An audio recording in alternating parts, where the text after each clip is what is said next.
What's up mga idol?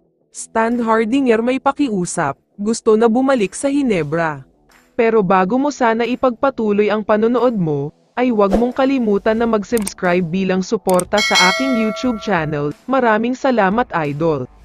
Karamihan sa mga teams ay pinakilala na ang kanilang imports, at halos majority ay kumuha talaga ng mga malalaking import.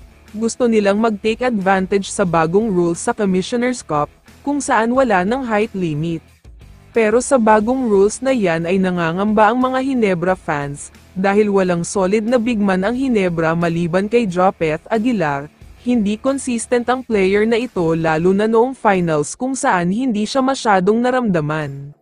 Kailangan daw maghanap ang Hinebra ng isang malakas na big man na pwedeng maging backup ni Aguilar, o kaya naman ay pwedeng si Aguilar pa ang maging backup lalo na kung solid big man ang makukuha nila.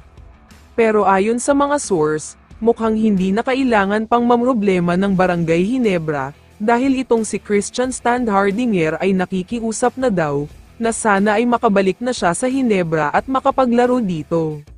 Mukhang hindi na siya masaya sa bagong team niya na Terra Firma, at kung napanood nyo ang Governor's Cup ay ilan beses lang siyang naglaro, may mga times pa nga na hindi natin siya nakita kahit sa bench man lang.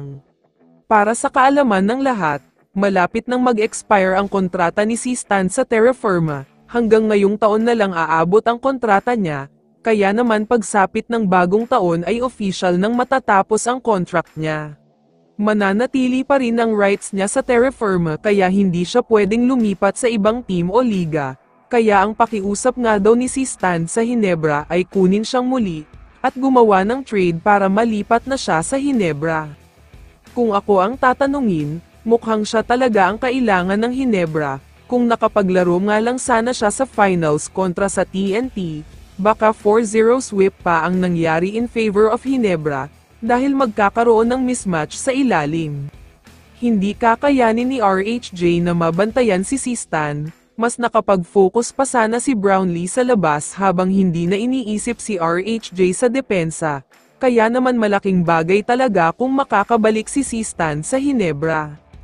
Sana nga ay magkaroon na ng grand reunion sina Stan at ang Hinebra, kapag nangyari ito ay pwedeng-pwede na bumalik si JB, dahil hindi na niya kailangan sarilinin ang depensa at opensa, may Stan na siyang makakatulong.